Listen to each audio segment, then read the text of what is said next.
Guess we'll get started on this one. Hopefully this won't be too long. Basically what I wanted to talk about was the relationship between the National Historic Preservation Act and the National Environmental Policy Act. Since not much has been said about 106 or the National Historic Preservation Act, I'll give a little background on that, and then just how it coordinates with NEPA. So the National Historic Preservation Act was passed in 1966.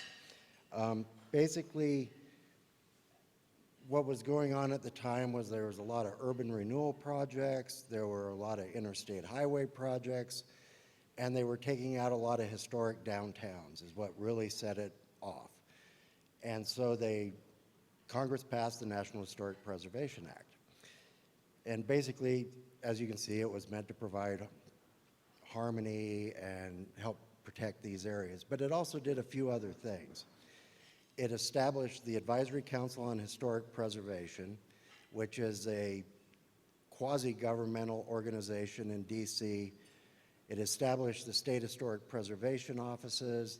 It established the Tribal Historic Preservation Offices. It set up the Keeper for the National Register, which is the best title of ever to be the Keeper. But the Advisory Council, it established that, and it's basically in two levels. The big council is all presidential appointees, and that consists of like 4 members of the public, 4 historic preservation experts, a Native American representative, a governor, a mayor, Secretary of Agriculture, Secretary of Interior, the architect of the Capitol, and HUD, Homeland Security, a bunch of other people sit on that council. And then below that, there's the Working Council, which is who, doing 106, you'll deal with quite often. And that they're delegated to different agencies. There's the BLM has a specific liaison within the council. And they just got a new one. Nancy Brown had retired. I can't remember the name of the new BLM rep. Yes, thank you. But underneath that act, then it also gave the federal agencies 2 major responsibilities. The first one is Section 110, which is a proactive sort of a thing that they're supposed to go out and do surveys, identify historic properties. It's the proactive side of it. But then there's Section 106, which is the reactive side of it, which creates agency responsibilities to take into account historic properties in what they're doing. And this is Section 106. It's one paragraph, it's fairly short, but basically what it does is it states that the federal agencies have to take into account the effects on historic properties for all of their undertakings. Now, an undertaking is a little different than under NEPA, it's an action. Under Section 106, it's an undertaking.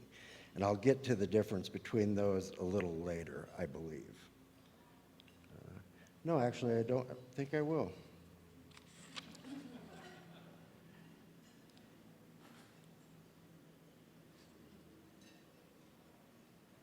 Yeah, I guess I do. Okay. I always forget and I get ahead of myself when I start talking about this stuff. But the other thing that the National Historic Preservation Act did was it gave the Advisory Council the authority to develop regulations to implement it, because this is so broad, nobody knew what to do with it. So they developed what are called the 36 CFR 800 regs, which we just shortened to call the regs. It also basically states that the federal agency has to give the council afford the council opportunity to comment. Well, within the regulations that they wrote, advisory council delegated almost all of those responsibilities for consultation to the SHPOs. So for the most part, under Section 106, the federal agency will be consulting with the SHPO and not the advisory council. However, the advisory council can step in at any point in time. I mean, they're there, anybody can invite them in, tribes can invite them, the general public, federal agency, the SHPO, project proponent.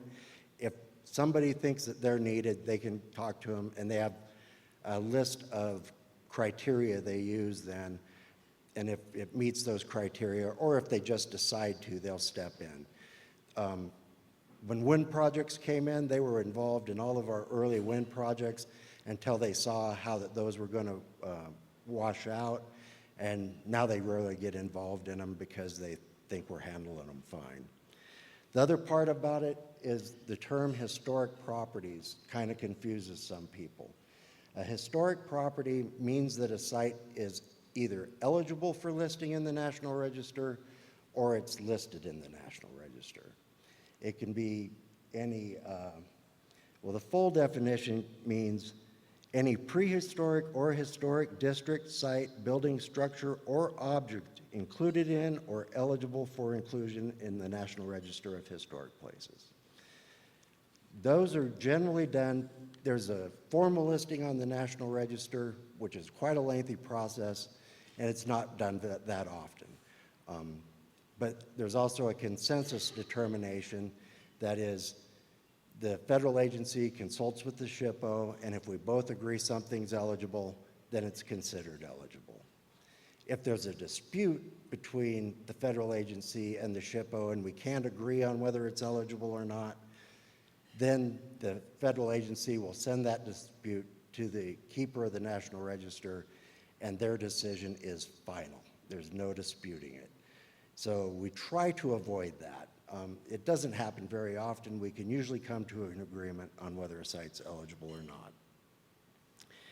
But basically, Section 106 then is a four-step process. The first step is to initiate the process. Generally, this involves identifying who the participants are in it, what other interested parties there will be that will want to be involved. And this is usually done through the scoping with NEPA. Most federal agencies use their scoping process to identify any other interested parties in the Section 106 process. Also part of that is first to determine whether or not you have an undertaking. And if you have an undertaking, the next step is to determine whether or not it has the potential to affect historic properties if they might be present. And this is just it's a theoretical question. It has nothing to do with what you know is on the ground. It has to do with what type of an undertaking it is. Because if the definition, the Section 106 is so broad and the definition of undertaking is so broad that it basically includes buying paper clips. But that has no potential to affect historic properties. So you're done at that point. But if it's like putting in a wind farm or an oil and gas development, pipelines, those all have the potential to affect historic properties. The second step is the identification of historic properties, whereas you go out and you most commonly do a Class 3 survey or an intensive survey to determine whether there's anything there. You evaluate those to see whether they're eligible or not. And then if you have adverse effects, the final step is the resolution of adverse effect. So who are the participants? Generally, it's always the federal agency, the council if they're involved, or the SHPO most times. Any consulting parties and the public can be involved. To be a consulting party, though, you need to have a demonstrated interest, either in the site type or economic interest, which is usually the project proponent has a strong economic interest in their project going through, so they are always part of the participants. Other consulting parties, if there's going to be an effect on the Oregon Trail, the Oregon-California Trail Association will become involved. We also have CLGs, although it means something different, and for us it means a certified local government, which can either be a city or county-wide organization that's recognized by a charter by either the city or the county, and we actually have flow through funds that support a lot of their activities.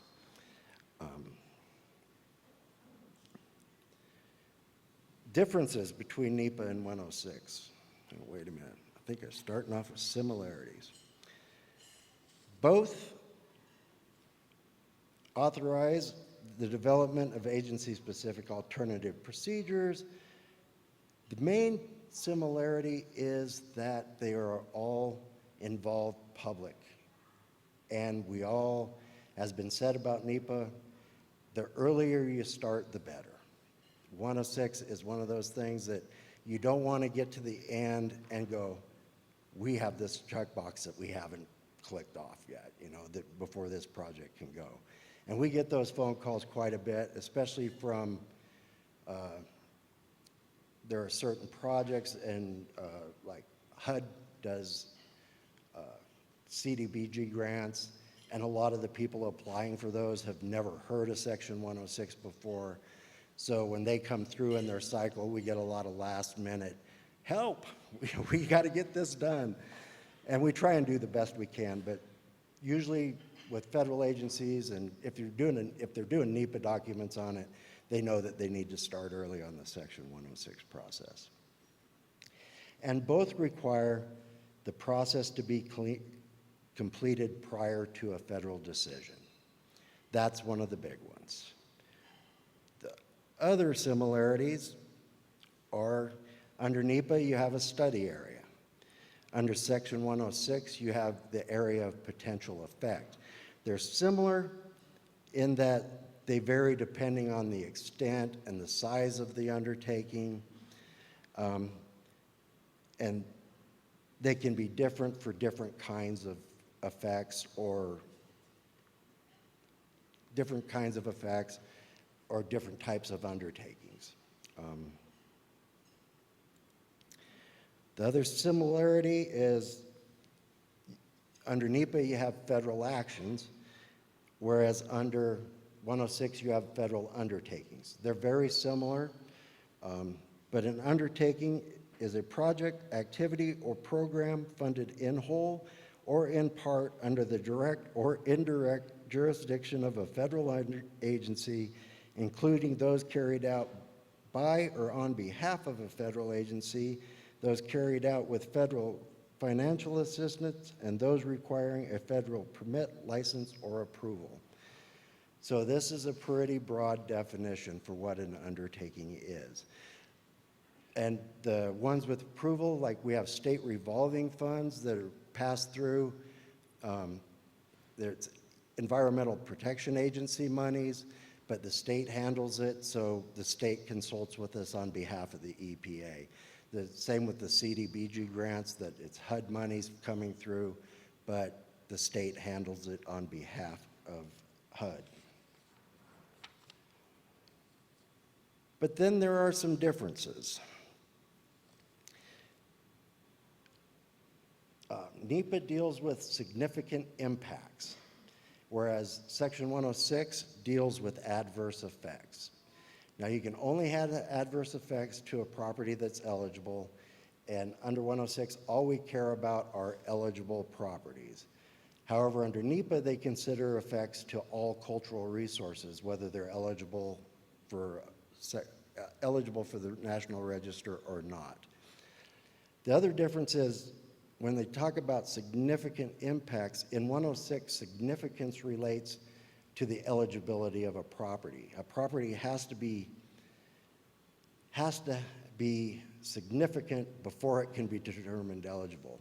And there are 4 criteria for that. There's Criteria is A, B, and C. Criteria A is association with significant events in our history.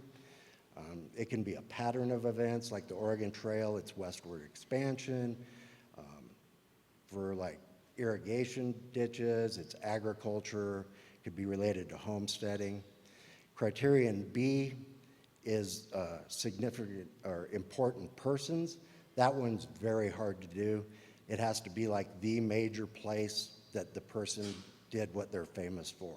It can't be George Washington slept here. It's got to be where they made their impact on history. So that one's very rarely used. In Wyoming, the Kendrick Mansion is on the National Register under B. There aren't many other places. C is the artsy one. It's works of a master, architecture,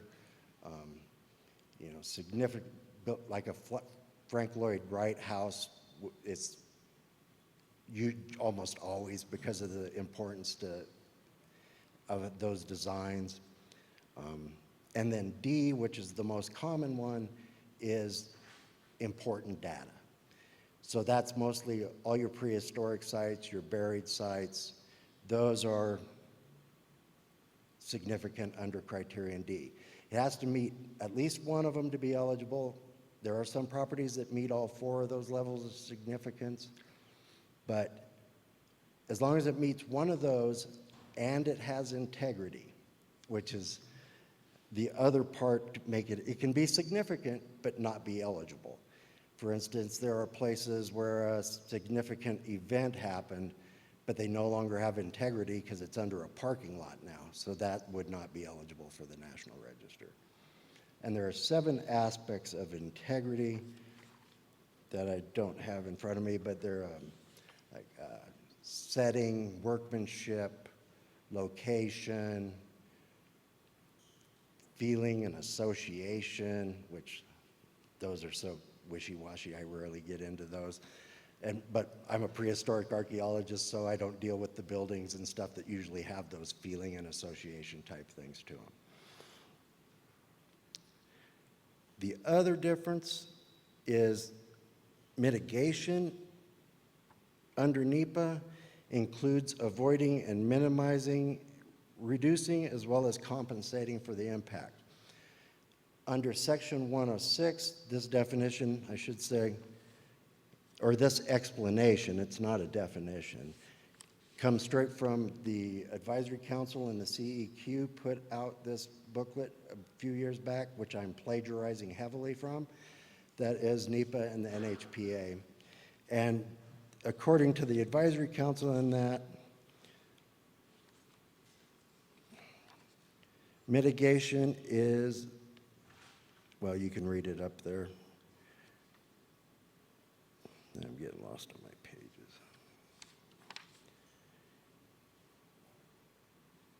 Is distinct from avoidance and minimization.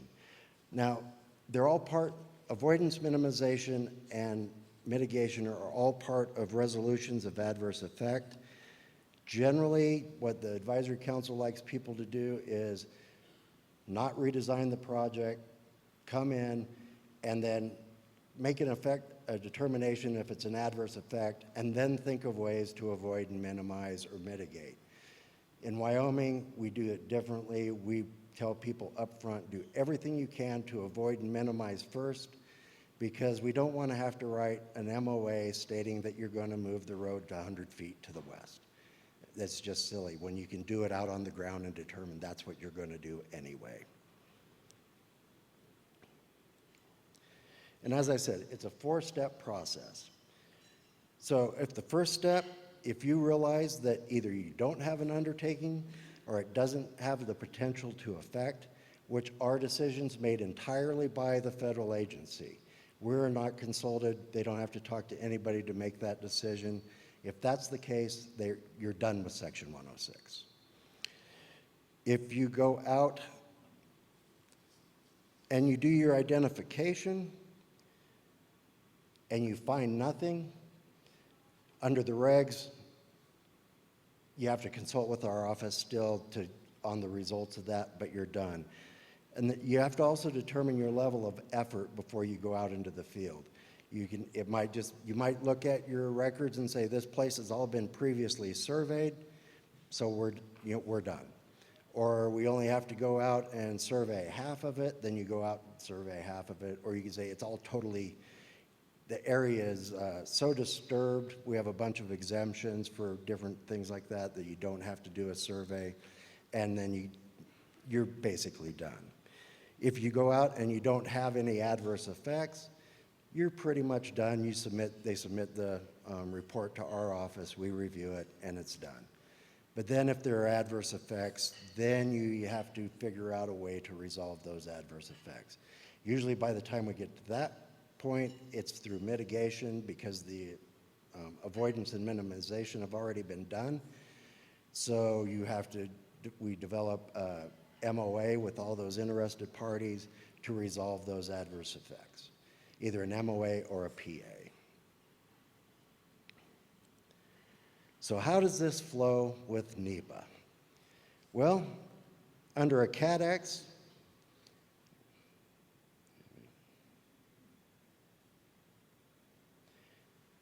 under this slide, mostly I've already kind of touched on it. The main thing is that scoping usually fulfills the requirement to identify your consulting parties and who's going to be involved. You can come up with more later depending on what kind of adverse effect you have.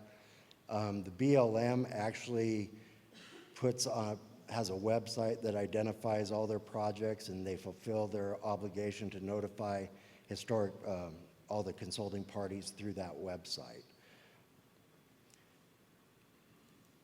And this one is one that we don't run into very often, but in years past when I first started doing 106, stuff that I did back then is probably recordable and might be eligible now. I've been doing it so long. But people used to think, oh, it's a CADX, we don't have to do 106. Two different laws, you still have to do 106. Basically, too, though, I'll point out at this point that even if you have an adverse effect, it doesn't kick up the NEPA. You can do a CADX and have an adverse effect. It doesn't move it up to an EIS or anything like that. I mean, if it was major scope of adverse effects, they might have to, but that's an agency decision, that we're not consulted on that at all.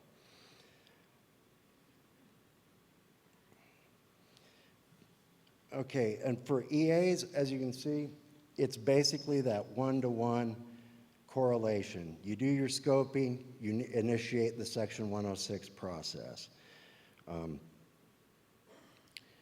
And start early. I'll emphasize that. It's been emphasized a lot, but I'm still going to emphasize it.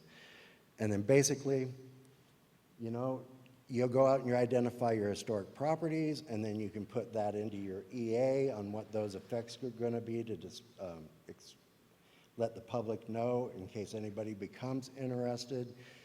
The thing is, under 106, the location of historic properties is confidential information, so those locations cannot be put in a NEPA document.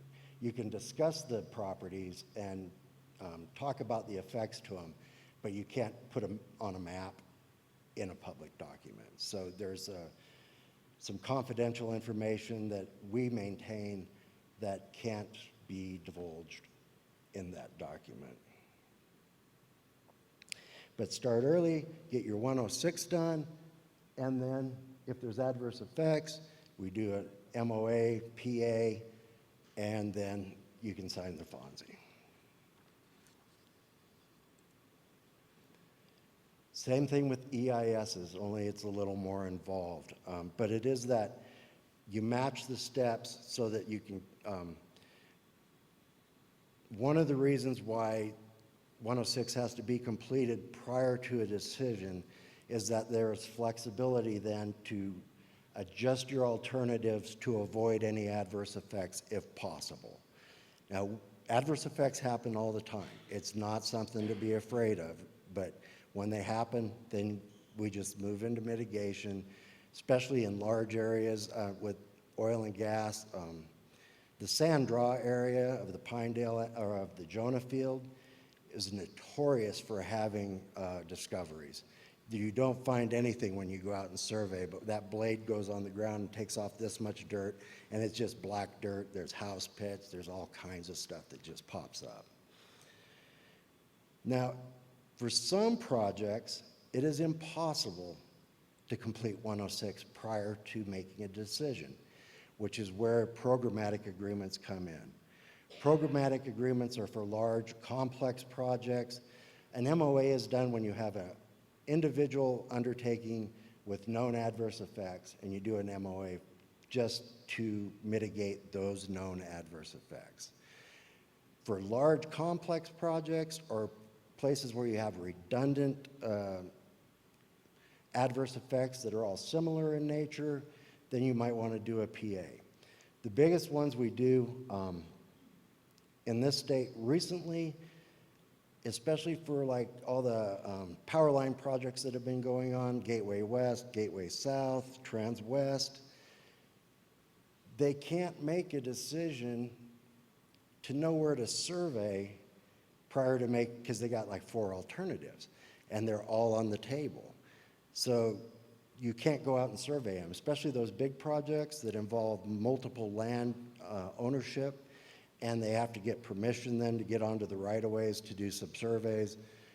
You can't do that before you make the decision. So you can write a PA that basically, I call it a kick the can PA. It basically just states, we agree that we will do 106 after the final decision has made, and here is how we'll do it. And that's totally legal, and it happens quite a bit, especially for those large projects.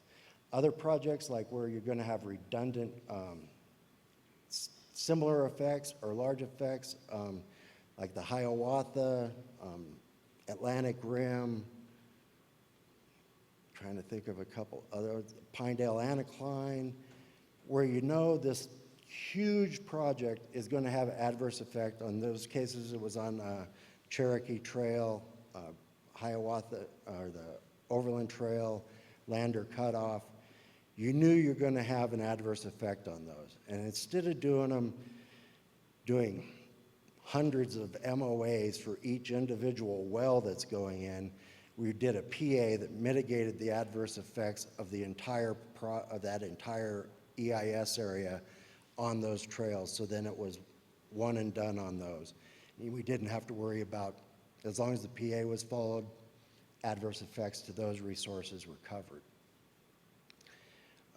Big ones that we have done agreements on. Also, I should point out that you can do 106 through NEPA. It's called, but it doesn't work. In the regs, it lets you do it, but it doesn't work. I've only seen it done one time in the 25 years I've been here, and that was just because they were moving a single building, the Hunter Hertford barn in Grand Teton. They wanted to move it. So they actually did an EIS on it and disclosed all that information in there. But the other times you don't have to do it before signing like an EIS is if you're tiering your, if you have like a large programmatic EIS, there's no real decisions made there, or for a lot of oil and gas fields like Converse County, we didn't do a PA on that one because there was no like major site that was known that was going to be affected. But since they're doing then their site-specific NEPA at the APD level, then they'll consult with us at the APD level, and they can go ahead and sign that ROD prior to completing 106. Major PAs we've got out there right now is like Gateway West, Trans West, Gateway South, Riley Ridge to Natrona County, Hiawatha, Atlantic Rim, and we're working on a PA right now, our office is, on the Moneta Divide.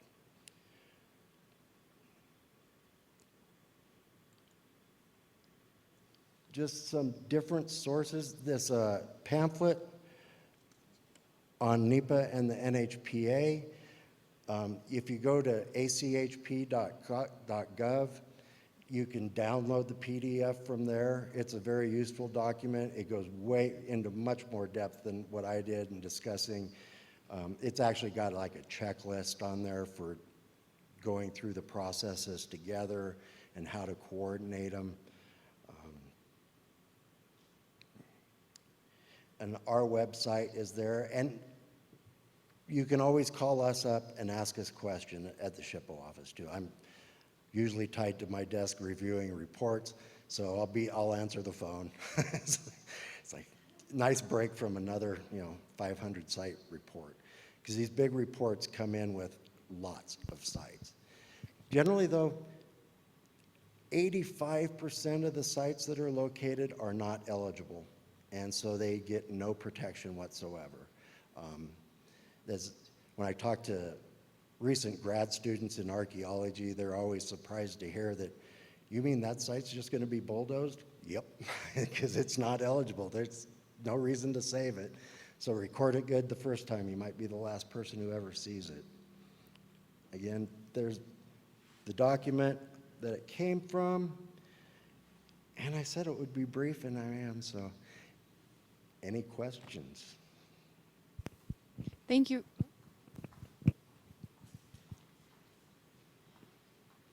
Thank you, Richard. Are there any questions from the audience for Richard?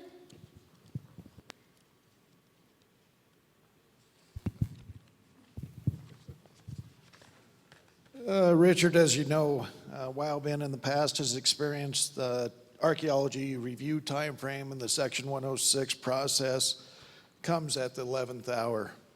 The approval process has delayed our projects anywhere from months to years. And so my question to you, do you anticipate the Section 106 process to begin earlier with the project review with the new timeline requirements within NEPA? I hope so. I really do, because we get calls in our office from operators in oil and gas that are saying, we got the equipment out in the field and the BLM says you got the report to review. Most often I call the BLM and they either haven't sent it or they're like reaching for the mailbox at the time going, no, I already sent that to you. But I hope so, because we do not want to delay development in the state. That is not our goal. We want to make sure that it goes as smoothly as possible. That's why we've streamlined a lot of things with the BLM. We have those PAs that I talked about, we have a statewide protocol with the BLM and a statewide PA with the Forest Service, and the NRCS also has a statewide PA. The BLM one, they submit and proceed. As soon as they mail the project, they can proceed, and that's probably almost 80% of all their undertakings that we have no review time whatsoever. But yes, with complicated projects like the ones you have, I really hope we can speed those up, because it gets silly.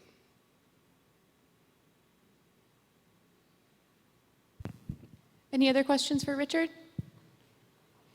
Thank you so much, Richard. Really appreciate your insight on NHPA.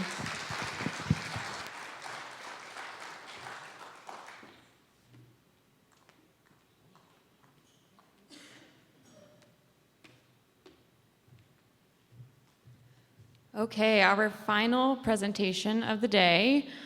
We will have Kathy Rosenthal and T.L. Wyckoff come up and talk to us about some mapping tools that are available to conservation districts, counties, and the public. Kathy, you're going first, right? So Kathy is the watershed coordinator for the Wyoming Association of Conservation Districts, and Teal is a research scientist with the Wyoming Geographic Information Science Center at the University of Wyoming. Their presentation is a bit more high-tech than any of the other presentations we've had so far, so we'll see how it goes and maybe doing some troubleshooting.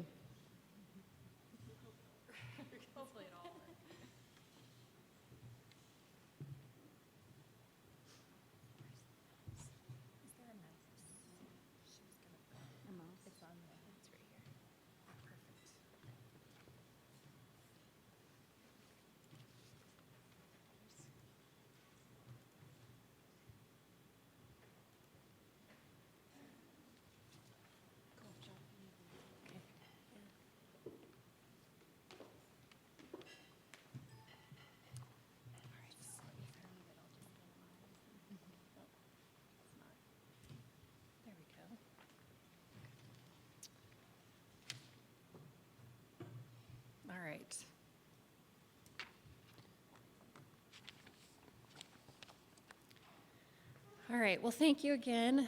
Thanks Bailey and Jeremiah for the opportunity to present on Sweetwater and this afternoon, and to kind of touch on this application and what we've done with it over the years, and how we use it now and how it can be used for different planning processes.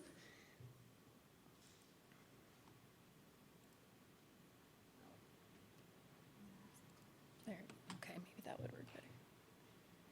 So the Sweetwater concept, it originated as a tool to assist with watershed planning. For years, the conservation districts had assisted with locally driven watershed planning efforts, which consisted a lot of the same background information, watershed characteristics and statistics, and just in different watersheds. So a lot of those groups, those watershed steering committee groups, would use ArcGIS or Google to navigate and try and understand their watersheds. So the concept was to develop a tool that would almost mix ArcGIS with different layers, with water and natural resource layers, with kind of Google with that internet mapping interface. So anyone could use it. And it has since evolved over the years into a bigger natural resource planning tool due to the various layers within Sweetwater.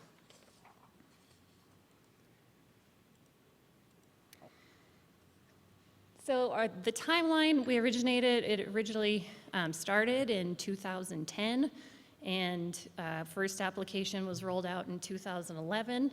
And we had WIGIS develop the application, and it's been a really good cooperation that we've had over the years in working on this tool together. We've kind of just gone to them saying, these are the layers that we'd really like in this application. These are the tools. This is what we'd like to do with it. And they've come out with how we can do that with this application. And so we had kind of this initial rollout in 2011, and after a couple of years kind of came back and said, you know, this has worked well, but could we add this in here, and can we try to have it do this? And we need a few more layers to do what we want to do. Is there a way we can do that? And again, they've been great in helping us get our vision into this application. And then we had even a bigger rollout. Our big application version 2 happened in 2017, which was kind of a change of the platform completely. And same layers, same information, but just kind of up to date and newer look. And it's still evolving. We still have more updates to be completed by October 2019. So this is the current homepage. It's just sweetwater.wigis.org. And up at the top, we have these different tabs. We have a public tab, application, resources, contact, and login. And a little bit of information about the application itself. So this first tab that says public, this is our public application that anybody and everybody can use. And we'll talk about that here. So this morning we were talking about, you know, being involved in the public meeting process and involving everyone to the table for these, to the public meeting. And so how could Sweetwater actually be used in a public meeting? You could use it, since it is an internet application, anybody and everybody can pull it up, and you can navigate an area. You can pull up statistics about an area, about a county, and about a watershed. You can pull up many different layers that we have, draw on it, and then as well as print. So let's see.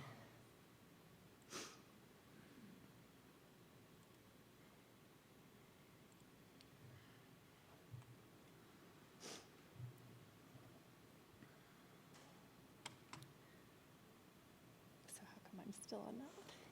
Let's switch.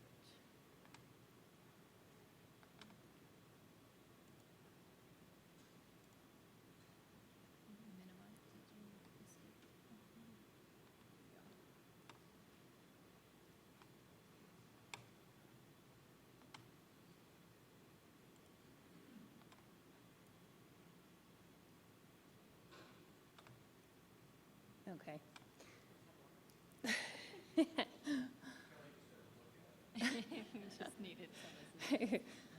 So this is what the public application looks like. It has various tabs at the top, a navigation tab where you can navigate by a different watershed, or tools, our different tools, layers, and a reorder. So just as an example of some different tools we have in here, we have our conservation district boundary, county boundary, state parks, township sections, quarters, 7.5-minute quad.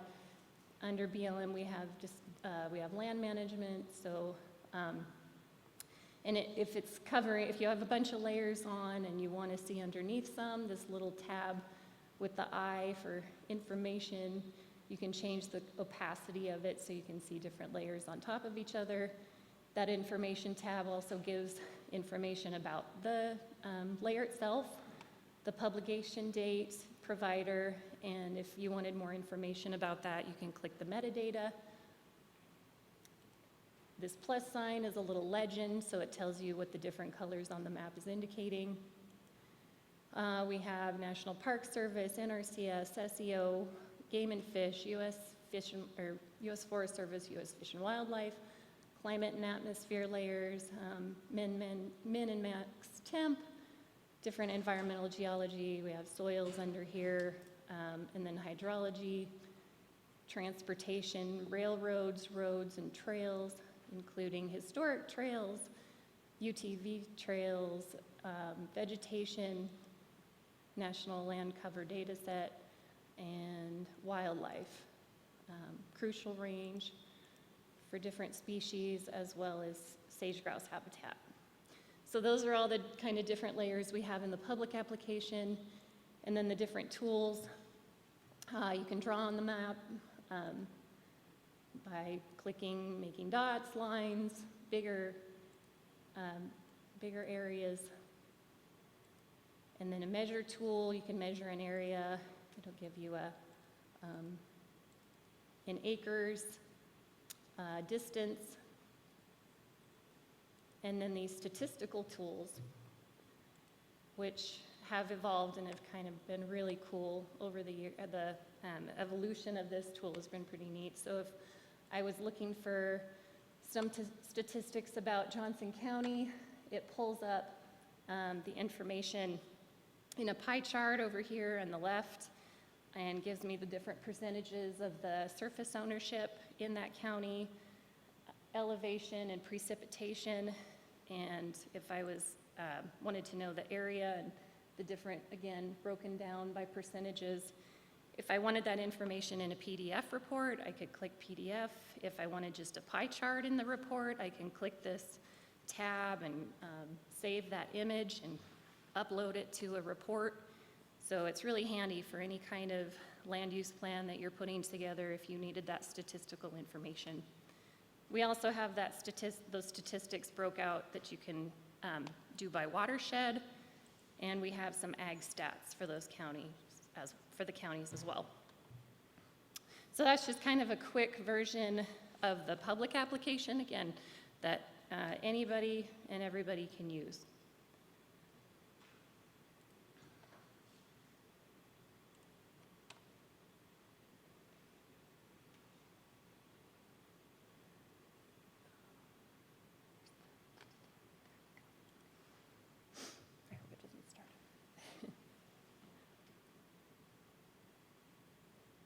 Sorry. There we go. Okay. Oh.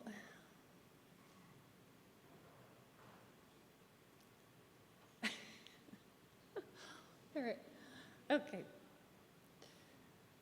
And then we have a private application. So we have all those same information, all those same layers in the private application, plus a lot more. And I'm not going to go through all of the different layers today, but kind of give you an idea on how on what is in there and how it could be used. So before the presentation, we asked Bailey, you know, what kind of examples, what should we provide? And Bailey provided us a draft criteria for county natural resource plan funding eligibility. and kind of some thoughts in that document that could help with some examples. And one of the items in that document is collaborating with other agencies, and in developing those plans, counties are encouraged to work with conservation districts and other partners. So with this private application of Sweetwater, it was developed and for and by conservation districts. So conservation district employees and supervisors have access to this private application and all these different layers and tools. And so they can help in that planning process. By being at the table, they can help with that. In that draft requirement document, it also mentioned a lot of different layers that could be, that should be addressed. And I kind of highlighted all these different different topics in red that we have layers for in Sweetwater. So all of these things that could be included in a natural resource plan, a lot of that background and statistical information could be provided in Sweetwater. So like for under land use, as an example, we have layers for fire management, wilderness, forest management. These are burn areas. It's kind of hard to tell, but we have different burn areas shown, Forest Service boundary, wilderness boundaries. For geology, mining, and air, we have different mining, active mine permits, terminated mine permits, oil and gas, active wells, transmission lines, geology, soils information, water resources. We have irrigated lands, layers, dams and reservoirs. We have impaired water body information, just NHD, the National Hydrology Data Set, floodplains, rivers and streams, wild and scenic rivers, wildlife, fisheries, threatened, endangered, and sensitive species. We have some recreation and tourism layers, the cultural, historical, geological, and paleontological resources. We have SHPO data, historic trails, and then livestock and grazing. We have BLM and Forest Service grazing allotment information. And then if there isn't a layer in there, but you have one that you've made that you want to upload, there is an option to do that. If you're a heavy GIS user and you created a shapefile that you wanted to pull in here, since we can't really pull the information out, but you wanted to pull information in, you could do that by uploading your information here. So another, trying to give kind of a specific example, resource assessment for all lands owned, operated, or managed by the federal government within the county. It shows just if bentonite was, because of the example this morning, I had a different example and it was kind of real broad, and the example that the gentleman gave earlier today about that they had gone to the county and analyzed what the potential for bentonite was and where the sage-grouse core areas were located. Thought, hey, maybe we can use that as an example. So pulled that in here, and so for Bighorn County, I'd pulled on conservation easements, wilderness study areas for Forest Service, BLM, areas of critical environmental concern, potential bentonite, that's this dark green here, sections occupied by LEX, and active mine permits, and then the county shapefile, as well as all of the, again, the county statistics broken out. So for the for part of for the natural resource plan, an example could be bentonite is an important natural resource in the county and contributes to quality of life by providing employment, numerous other social and economic benefits. And like Karen was mentioning this morning, those overall objectives aren't, the specifics for those overall objectives are really needed in those plans, and that data and those, so this can really help provide that data and those specifics. So some supplemental information could be the size of the bentonite by acreage, the size of the land ownership and the overlap, number of bentonite-related jobs, and if you could include a map that Sweetwater helped build.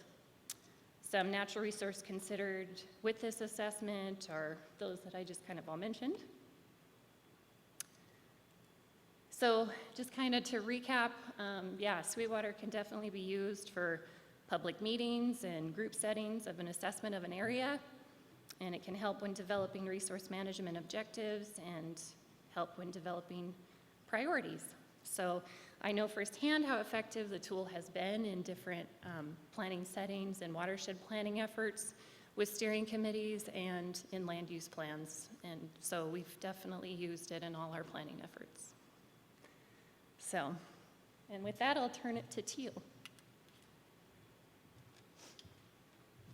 Thank you. Thank you to everyone for hanging in for the very last presentation. We're going to try to keep this one brief so that you can all get on the road on this sunny afternoon.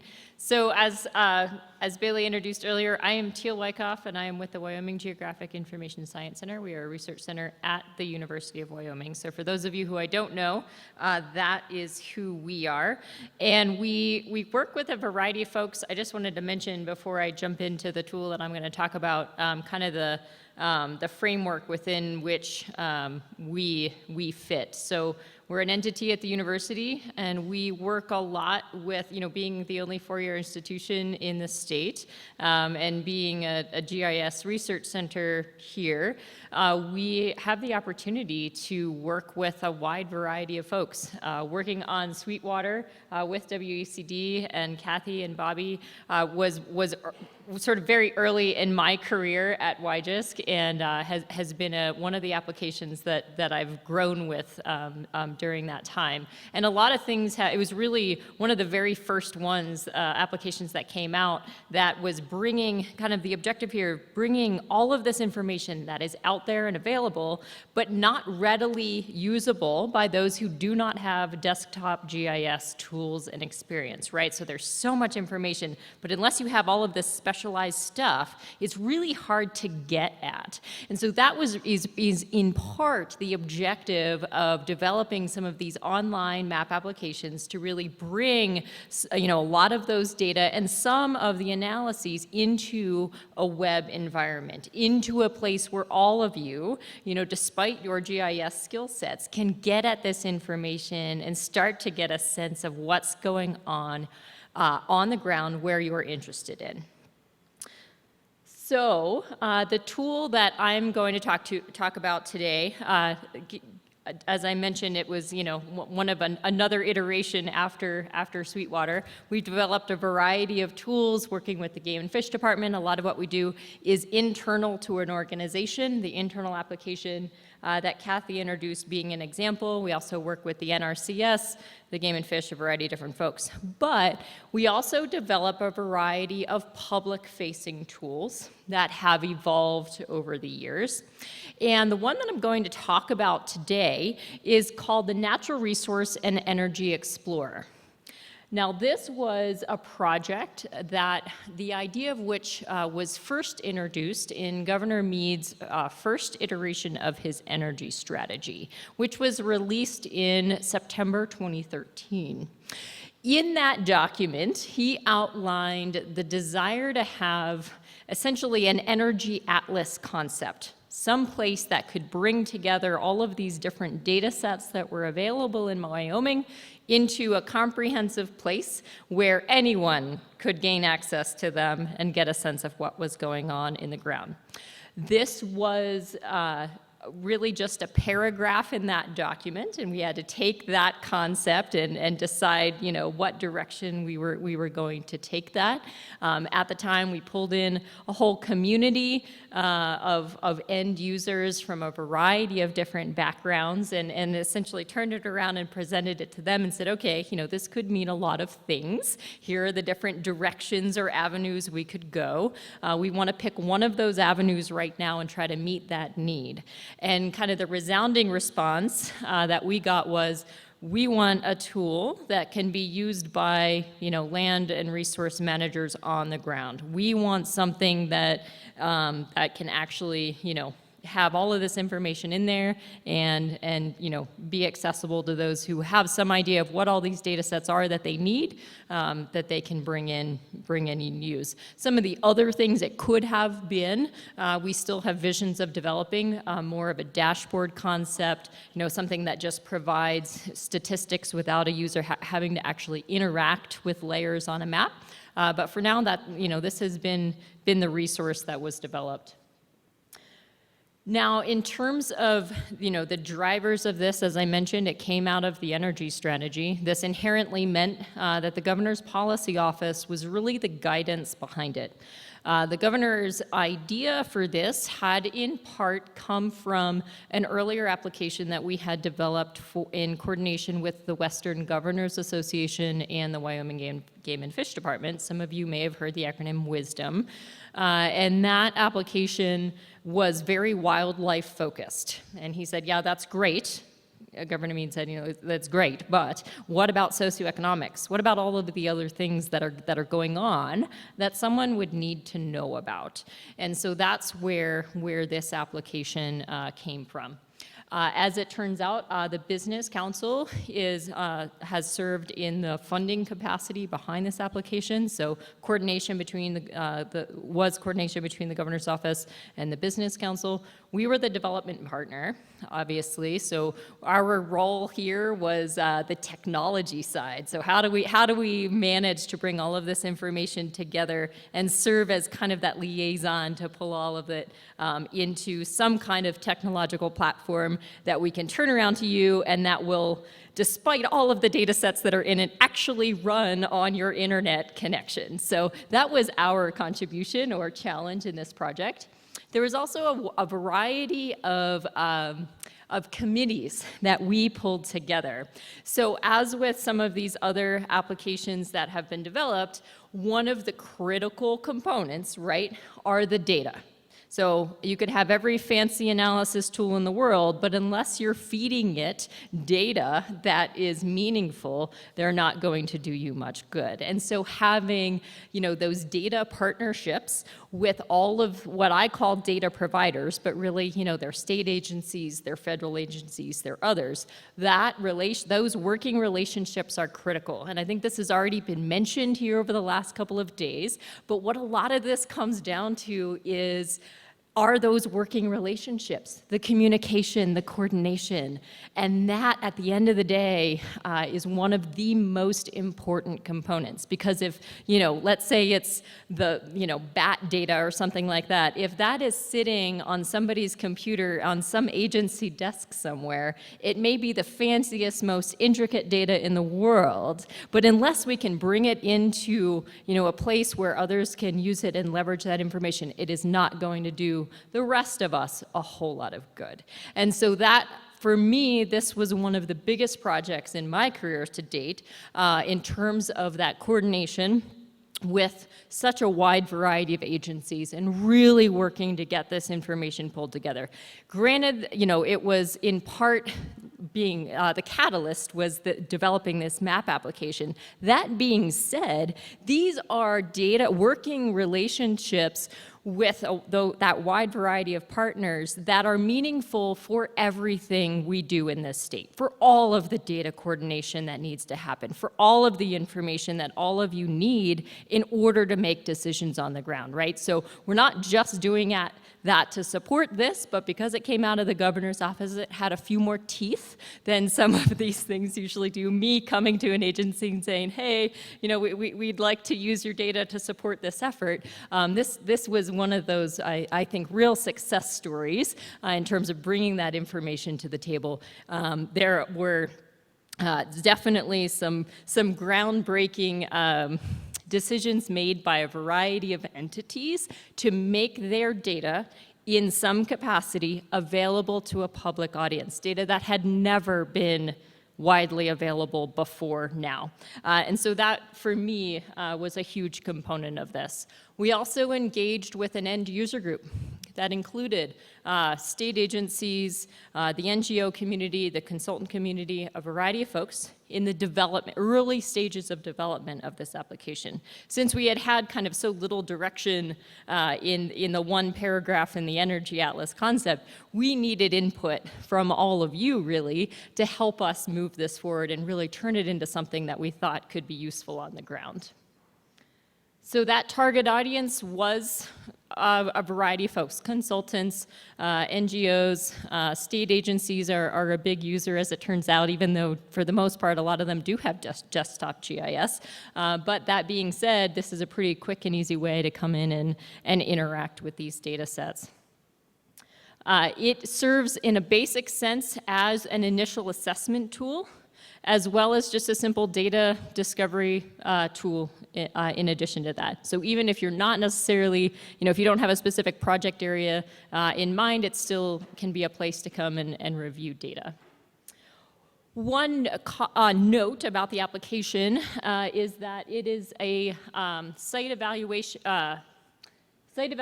not site selection. So this application will answer the question of, I know where my area of interest is, Hot Springs County, for example, and I want to evaluate the resources in that area. What this tool is not designed to do is say, where is the best place in Wyoming to locate a coal gasification plant? That's a much bigger analysis. It's a much heavier lift, and so it's not something that we can do across an internet browser connection. In terms of timeline, I mentioned this was one of the, in more recent years, that being said, it's already 2019, but we started development in 2014. It was released by Governor Meade in March of 2016 and is currently in a stewardship phase and just moving forward and sort of constantly growing. I guess another comment I'll make about all of these applications is that they really are living things. There's these things that are always sort of, we're tweaking and growing, and more data becomes available, and we evaluate, assess whether it's useful to include and things like that. So these tend not to be these static things that we build and we hand off this package with a bow on it and say, here you go, we're done. For the most part, they really are in a constant iterative process. So keep that in mind as you go away, and if you begin to use some of these things as resources, definitely feel free to reach out to both of us in terms of ideas or questions that you might have, because we're certainly all ears in order to continue to grow them. I don't intend you to read this slide. I just popped it up here to sort of continue to expand upon the fact that there are a lot of data in this application. To date, there are 570 data sets as of yesterday or whatever when I looked. And definitely, it's a lot, right? That there's a lot of information. Every thematic topic you can think of, if it's available, and I'll talk about this a little bit more in a second, has been, worked with, and a lot of this is based on my working with not only data providers, but more importantly, with all of you, with hearing from the people who are trying to use the application and say, hey, what about this? Hey, I need to make a decision based on this information, and I don't see it in your tool. And that's, at the end of the day, that's definitely on my shoulders, but it means I've not heard of it, or I don't know what it is, and I need to have that, that incoming feedback from your direction in order for me to continue to grow. So this is just a list of a variety of state partners and then some other federal agencies from whom we have gathered data over time. This is a slide that I put up that is very similar to the slide that Kathy put up earlier. It just highlights in red all of those thematic topics from the draft that are currently included in the application. I will note here that the ones that are not red are not necessarily because we just haven't thought of them, but are not there because they are some rather large statewide data access things that still need to be handled, right? A lot of this, as you can imagine, I'm sure you all know and all deal with all the time, it's definitely, I'll use the word, kind of a question of politics, essentially, of when is a data set, you know, it may be FOIA-able, but when is it ready to be available to a public audience, you know? And so it may not, you know, that data provider might not necessarily be ready to share that information, or it might not be spatial yet in a way that we can leverage, which is miraculous given that it's 2019. But I just will, you know, mention here that we're working on it, and I do want to hear from all of you. We both want to hear from all of you moving forward, you know, as you start to use these tools and look at this information and say, hey, this other thing that I need to answer this question about water rights isn't in here. It's not to say we might not know it, but we need to have that kind of backup in order to continue that conversation and work to gather that information and work with those entities to make that information available to us. So I'm going to walk through some pretty generic slides here of the application. So first off, basic data viewing. I mentioned this earlier. So this is an application that you can come in and, you know, there are 570 layers in here that you can explore and add. That sounds a little overwhelming. They are organized by theme. There is search functionality in here, so you can search based on keywords. Let's say you're interested in sage grouse information, or you can type in the keyword sage, and anything related to, you know, sage grouse or sagebrush or whatever it is will pop up for you. So here I have a layer turned on that it was provided by the State Department of A&I. So looking at the county level socioeconomic information. So that has come up a couple times over the last 2 days. It's given me some ideas of what I can go back to them with in terms of questions of, you know, what other more refined information could they provide, and that will, you know, in part come from all of you using a tool like this and saying, hey, wouldn't it be nice if we had this bit of information? And that just gives me some insight into what you need so that we can then work together collaboratively with that data provider to be able to actually get that information up here if it exists, you know, at a refined enough scale to help answer those questions.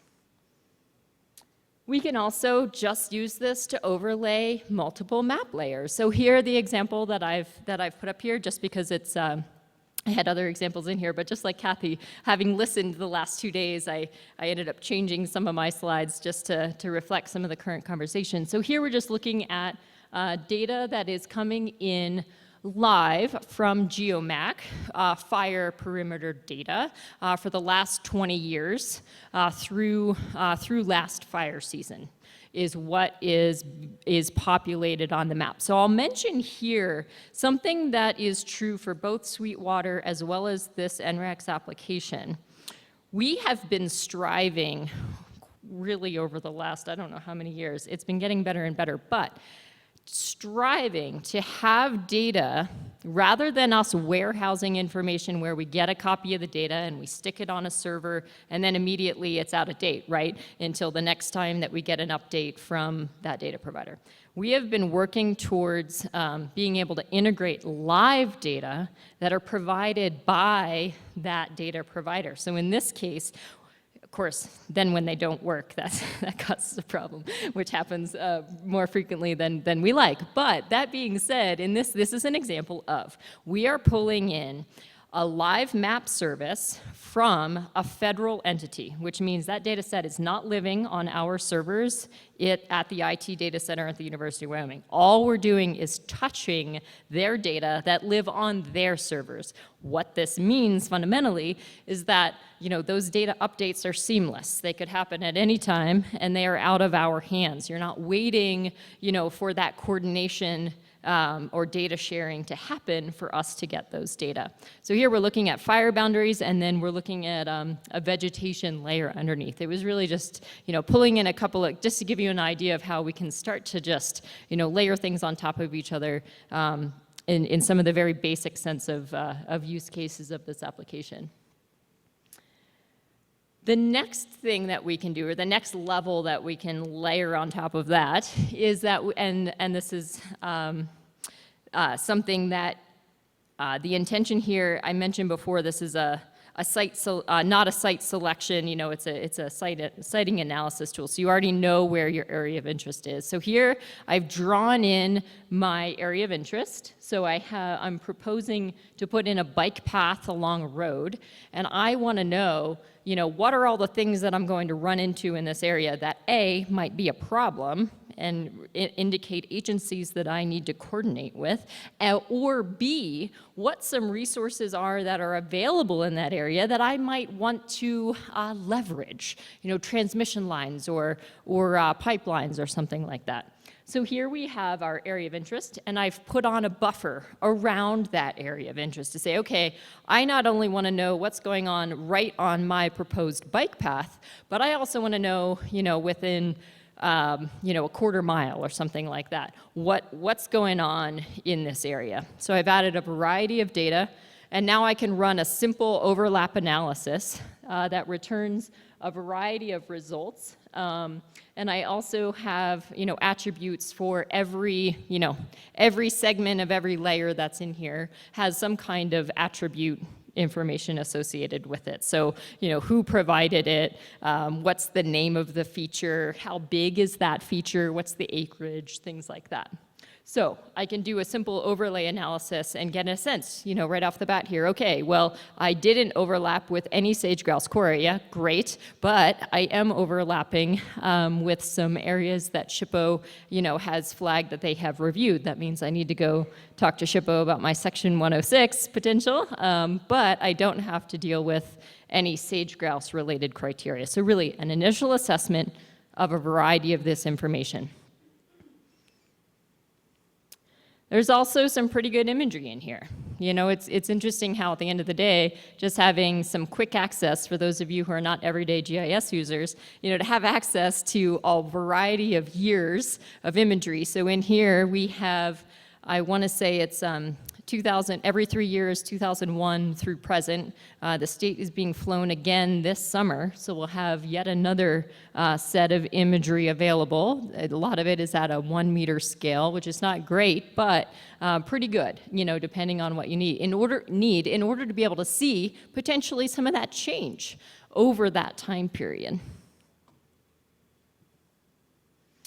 One of the other components of both of these applications is that we know, although this sounds like it's the kitchen sink, both of them do because they have so many things in them, but at the end of the day, they're not always, they're not designed to do absolutely everything. There are other map applications out there that do some very specific things, and both of these applications can have the ability to spatially link you to open another tool and access that resource. So in this case, you can't read that on the slide, but this is linking to the Wyoming Reservoir Information Tool. This is a tool that we did develop, but it was for the Enhanced Oil Recovery Institute, and they have a whole, sort of vast database structure and analysis structure that they do in support of those efforts. So if you're interested in that topic, rather than including all of those data here, we're just linking you to that resource. And then it'll open that other application and zoom you into that location, and then on the fly, run an analysis of that point location. You can also print maps. So again, another instance of, yes, if you're a desktop GIS user, that's what you would do, I'm sure. But those of you who are not, just being able to print a simple map, include that in a report, or just share that with your project proponents can be really useful. And so both of these tools allow you to turn on whatever layers you want. You can even draw text on there to highlight your specific areas, and then you can print maps from the tool. From here, you can also export your attribute results tables. So after you've run an analysis, let's say you've turned on your 12 data sets of interest, and you've run that analysis and you see that you have, you are overlapping with some SHPO stuff, but you're not overlapping with sage grouse area, you can then just simply kick out those attribute tables if there's further desktop level analysis that you want to do, say with, calculating acreage or something like that. So there are some other simple export functionalities available here. And then something that is an interesting component of this application is the ability to, and we're working to integrate this into Sweetwater as well, that's one of the changes that'll be happening by October, is to be able to save, share, and reload projects. So this was something that came directly from that user community as we involved them early in the development stages of this application. They wanted the ability to be able to share things with others and not have to sort of walk them through the steps and zoom into the area and things like that. They just wanted to be able to, share a file and have you be able to re-upload it into an application. So you can actually come into this application, you can add whatever layers you're interested in, you can draw in your area of interest, and then you can save that as a project file. That is not saved in the application. It is not being written to a server. Everything you are doing is happening in your browser on your desktop. So when you download that file, you're just downloading it right to your desktop. You can email that, share it in any way, shape, or form you want, and then you or someone that you share it with can come back to the application, upload that file, it'll zoom to the area, turn on all your layers of interest, and provide whatever other information you had included.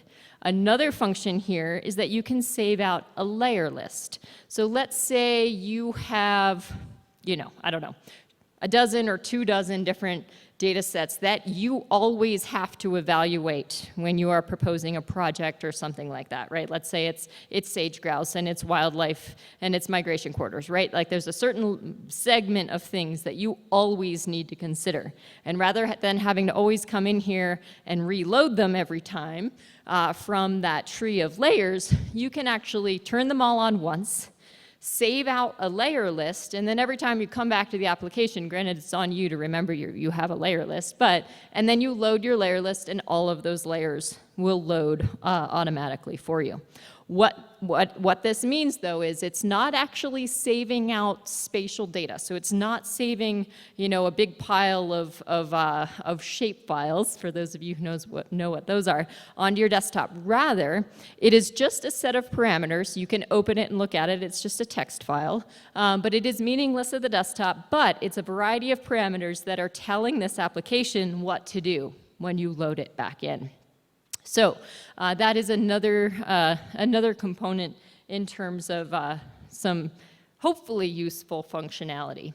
I will mention here I had taken some of the specific slides out, but I do want to mention just so you know, with both of these applications, they are designed to operate what's called client side. So they are running in your browser session, but everything you're doing and the things that the shape files you're uploading or the shapes that you're drawing in there for your area of interest, none of that is being translated or written back to a server on our side.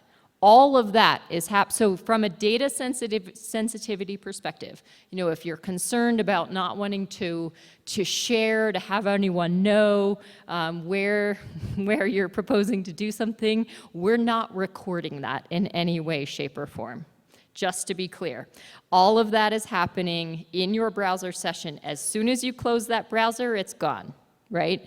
And that is also part of why we designed this so that if you were to save out your projects or your layer lists, that's all happening on your computer. We're not taking responsibility for the security of your, special secret project area proposal.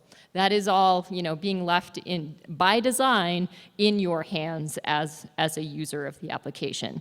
So what we're really trying to do here is kind of act as a in a couple ways. One, that as an intermediary of working with all of these different data partners to bring this information into a platform that's hopefully able to be leveraged by all of you.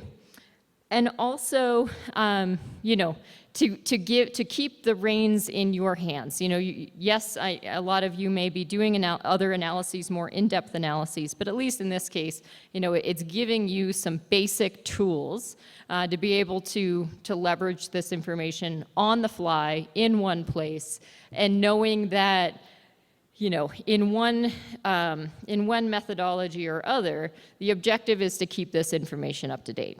So in the cases where that information is coming seamlessly from the data provider, we're set, that is out of our hands. In the cases where, say, a certain state agency do not have the wherewithal to serve their own data, we coordinate with them. We have some examples of scripts that run on their server, at a certain time in the middle of the night that write data to an intermediate location, and then we in turn run another script that takes it from there and writes it to the production server. So, in some of these cases, it's not, granted, in a lot of these cases, we're not talking about changes that are happening by the minute, right? We're talking about changes over, a few months or something like that. But it doesn't really matter to us. We're still running scripts nightly to be able to grab whatever changes are happening if we can. That is not true for everybody.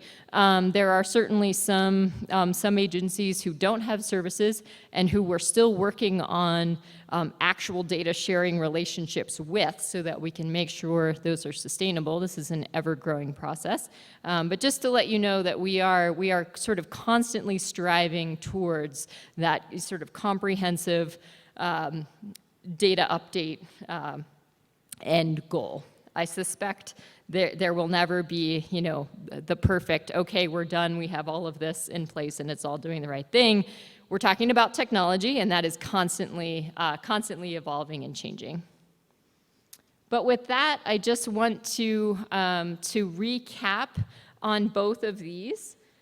So both of these applications, Sweetwater and NREX, sort of in light of what I expect a lot of this audience intends to use them for, they're both tools for initial assessment. You can pull this up in a public meeting, of course, so long as you have some kind of internet connection that you can leverage, whether that's your Wi-Fi hotspot on your phone, which I do all the time, I must say, or in whatever capacity. That is essentially the one caveat that you need to have, but you can pull these up as resources. If you're having a conversation and you're working on something and and you're talking back and forth about what is where, in terms of a particular plan, well, pull up one of the tools and dive in there and get a look at that information on the ground. And we do hope that these can serve in that capacity. They can also, we hope, help in developing resource management objectives. So, in terms of what will be coming down the pike, as you not only continue to do what you historically have been doing, but what some of these new objectives are going to be in terms of planning. We hope that these are tools that can help and can assist you in that process, as well as developing those resource management priorities. So in short, I touched on this earlier, but I definitely, kind of the final note that we want to send you away with is that we want to hear from you. I mentioned that these are sort of the ever-evolving, growing, living things. It's technology, right? They're always changing. We are not in a solid end goal with all of the data in one neat package that we need for Wyoming. We're working on that. So we want to hear from you. So as you go forward, we sincerely hope that you have opportunities to dive in and use both of these. And, I would say for me, I have definitely always learned more from interacting with all of you than I have ever imparted by standing up here and talking about these tools. I learn every time I go out and talk to a group of folks. There's so much more. Those of you who are on the ground and who are actually interacting with this stuff on a daily basis, you know, you are the ones who know. And if there are ways that we can learn from you to be able to go and try to leverage whatever resource we need to do in order to turn it around and give it back to help support your planning process, we want to know. So we do want to hear from you. And with that, here are both of our contact emails. I have cards. I'd be happy to visit with any of you after. And yeah, thanks, and we'd be happy to take questions. Thank you, Teal and Kathy. Are there any questions from the audience? On the slide that showed some of the databases that you tapped into, you talked about active and passive data. Is that what you were referring to earlier when you know, it was alive going to someone else's server? Sure, I guess so. I've always included this active versus passive slide, and I chose to take it out because I thought it might be a little too much information. But yes, so let me clarify what I mean by that. I essentially mean two things, and that is the nature of the data share.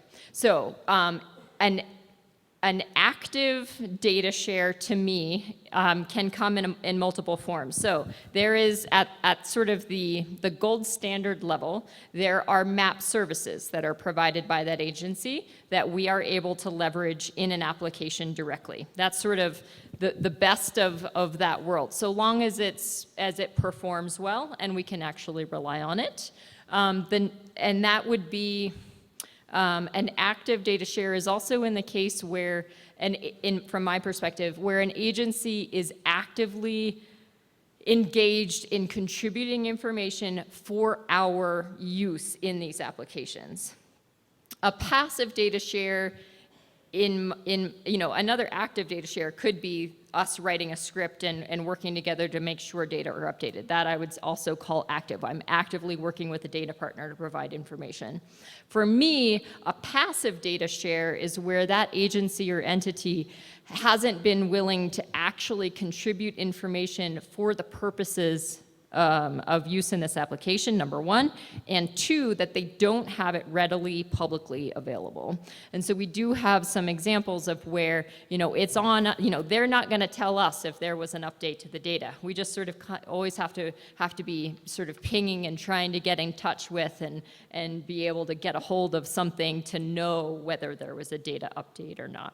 So by passive, I sort of mean it's on, there's no way for us to get at that. And there's no easy way for us to be aware, and we're sort of having to go out and get it and pull it in. Did that answer your question?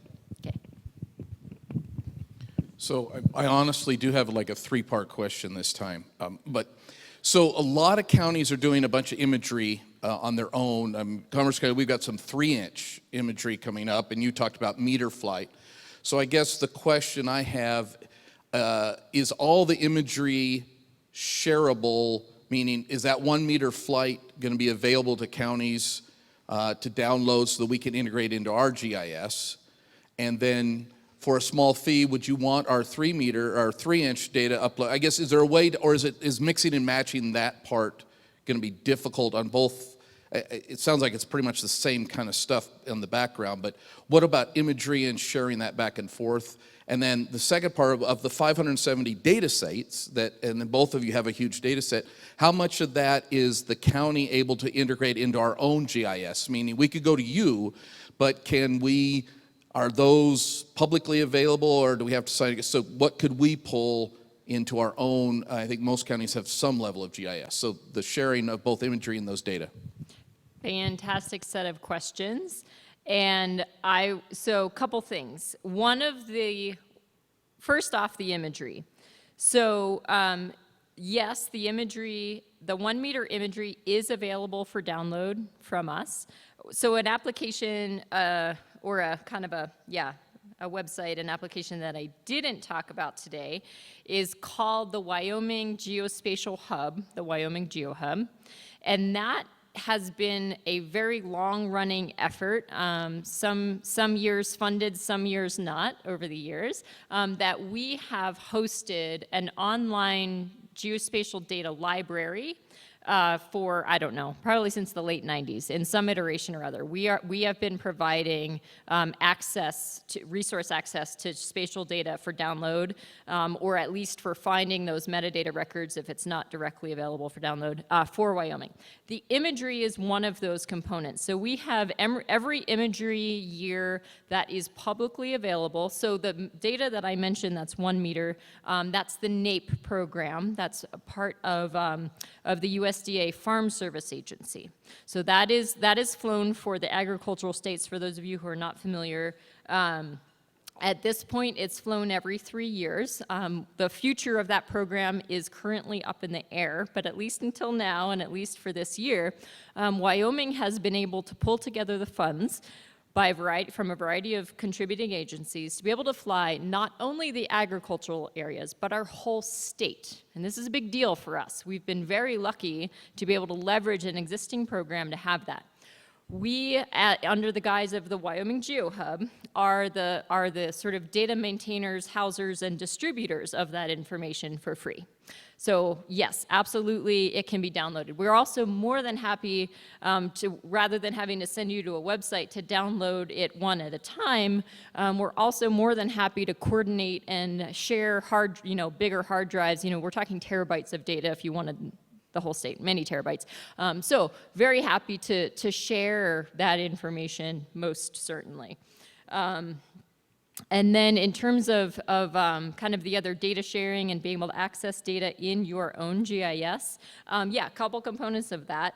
The Wyoming GeoHub is the kind of the center part of that. We're about to release a new one actually this weekend.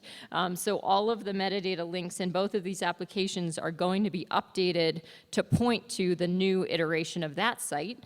Granted, not all of it is downloadable now. So the caveat of the fact that, back when we were a data warehouse, that was good in the sense that we had everything available for download. Now that we're switching more and more to map services from other entities, that's not always, it can only be downloadable from us when we're the ones providing it. But so in some of those cases, that we would then be sharing the link to that agency's REST endpoint, as well as to their downloadable data if they have it available, or at a bare minimum, if it's restricted data, then it would be the contact information to the agency to contact them to get a version of it from them.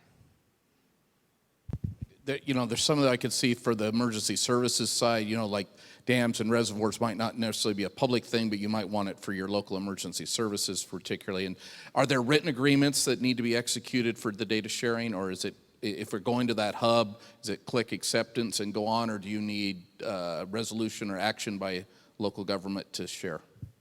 Great question. Another thing that I took the slide out for. I asked all the questions you didn't do.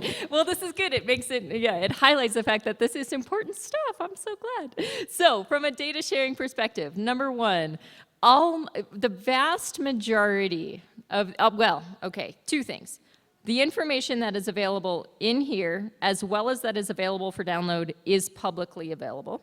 In the cases where a data set is not publicly available or is restricted, it's sensitive, sage-grouse leks, for example, are sensitive information that are not readily available to the public. What we have done, and the same with SHPO data, right? We are sharing a rolled up version that they took many months to decide how it was going to be, available in a publicly accessible manner. One of the basic things that we have worked with each one of those data providers to do is to roll it up to an aggregation that is appropriate for public consumption. That is generally something along the lines of section, township, or some other aggregate of information that it can inform you and that there's something there, but it's not sharing a specific location with you, or it's not sharing sort of the more sensitive attributes, such as in the case of SHPO data. So in terms of the data that you were to go and actually be able to download either view here or download in the GeoHub, the stuff that you can actually access and download is public. It has to be. But there are records in there that are at least an indication that the data exists, but you can't download the data. Those are the cases where it would provide the contact information, say for the Game and Fish Office right over here for access to those sage-grouse select data, for example. If you're interested in a particular area, can you search by GPS coordinates to find that area? Yes, that's a great question. Yes. So if you are interested in a specific area, there are several tools in both of these applications that allow you to zoom into your area of interest, as well as to use that graphic in your analysis. So you can type in a latitude and longitude and zoom right to that point location, and it'll put a point on the map for you. You could also, let's say you have a township range or a township range section. You can also type in those parameters and have that zoom you right to that area, and then you can also use that as your graphic or your unit of analysis, your area of analysis. Yes, absolutely, good question. Any other questions? Do you pull in the Wyoming Water Development Commission shape files, the deliverable that they've been accepting for like the last, I guess, 18 months when consultants finish projects? Is that part of the database as well? So it's going to be. We've been in communication with them in terms of So there's a little bit of a back end reason why I would say it's not a communication component. But I believe yes, that is an ultimate goal. In terms of their data management and the stuff that they are now requiring and coming in based on that. There's the potential there, yes, for that to, I would say we're in conversations about that. But yes, I would definitely love to hear, okay, fantastic. If it would be useful, then that's all we need to know in order to make that, to continue to pursue that conversation. Yep. Anything else? Great, well, thank you all, appreciate it. Thank you, Teal, thank you, Kathy.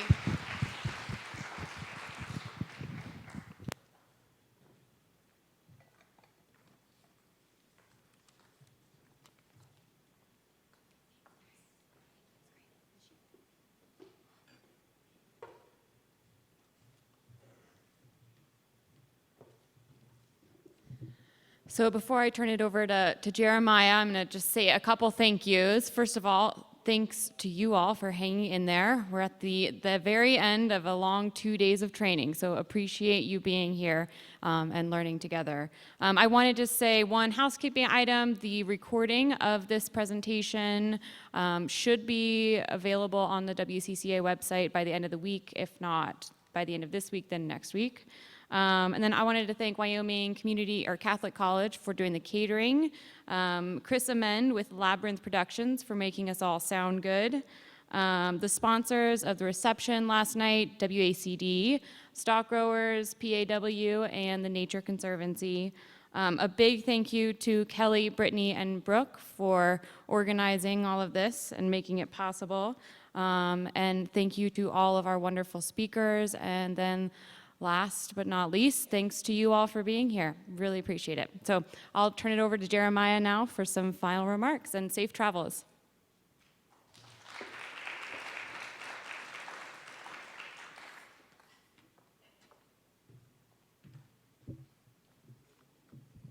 Well, I really will keep my comments short because I know I'm between you and the road. But I too just wanted to make a few notes about the end of this session. As Bailey mentioned, we will have the recording that'll go live. We also intend to develop a compendium to this. As many of you know, we have developed over the years a public lands handbook. We're going to add to it and add a lot of this information to that resource. As was mentioned this morning by Beth, this production is made possible by the FNRPA grant that we have at the WCCA. And so this will not be the last of the trainings that we offer. We will certainly, as we have in the past, focus in on particular issues. There have been topics on the National Historic Preservation Act and many others, and if you have a particular interest in us hosting something, please let me know. I wanted to, as well as Bailey, thank all of the incredible speakers. Today it really kind of touched me how many incredible women were up here speaking, and thank you all for your contributions to that. So let's give everybody a hand for that. Speaking of incredible women leaders, I'm pretty blessed to have a staff of women that do a wonderful job on a daily basis. But I too want to thank the coordinating staff, which consisted of Brooke, who is our extern this summer, Kelly and Brittany. So if you can just give them a round of applause for me. And then most important in terms of the success of this event and pulling all the pieces together, of course, is our Natural Resource Council, Bailey Schreiber. So thank you, Bailey. In closing, I just wanted to relate a story to you. One of the incredible blessings that I've had in my life was to serve Governor Meade, and when I would travel with him, there was obviously a lot of talk about business, but occasionally you had a little bit of time to talk about a particular family event or something. And as I was thinking about what I might say in closing, I was taken back to a trip that we made to Jackson, and we were headed to the airport, and the governor's looking off in the distance towards Sleeping Indian Mountain, or the range there, and he started to reminisce and talk about a time when the family was moving cattle from the Spring Creek Ranch out to the Grovont, and this is a time when his grandfather, Cliff Hansen, was alive. It was a beautiful day. They had been pushing cattle and had gotten rather warm, so they had stripped down considerably to cool off. Well, as they moved across the prairie there, it got a little cool. It was starting to become evening, and Cliff Hansen decided, let's build a fire. And he started a fire out on the range there, a campfire for them to warm up around. Well, as you may know, Cliff Hansen, of course, was pretty adamant that Grand Teton National Park not be established at one point in his life. Well, of course, that battle was lost, and it's certainly one that he believed later in life that it was a good thing that he lost. But at the time, as they were pushing the cattle across, which they had a permit to do or had the rights to do, off in the distance he could see a park ranger starting to storm across the prairie because they had set their campfire. Well, Cliff Hansen stormed off across the prairie as well to meet that park ranger. And at the time, Governor Meade, or Matt Meade, couldn't understand what his grandfather was doing. But he soon learned in the fact that Cliff kept that park ranger out on the range so long, soon enough the park ranger was cold. And he needed to get next to the fire to warm up. And Governor Meade related to me that was the first time that he had seen diplomacy at work. Cliff had gone out there and had met the challenge, and everybody came around the campfire, and the ranger at the end of the night said, well, please put it out, but appreciate the warmth. And the reason that I relate that story, of course, as Governor Meade said, that diplomacy there, and for those that are in local government, I'm not suggesting that you go freeze out your federal partners, but I think we all need to stoke that proverbial fire. We all need to be around the table. We all need to be meeting on a regular basis and finding the common ground, because it's going to serve us well in particular circumstances. We've seen that happen in Wyoming on a regular basis. I've seen it active. Karen mentioned where Wyoming stands in relationship to our counterparts in other states. We are in a better place because of that fire that we've all been stoking. So I just encourage you to put another stick on that fire when you go back home and continue to work on these important issues. And with that, safe travels, and God bless Wyoming. It is our statehood anniversary today, and for those of you that can, come down to Cheyenne. They're reopening the Capitol today. It'll be a proud moment and a proud treasure for all of you to enjoy. So with that, thank you.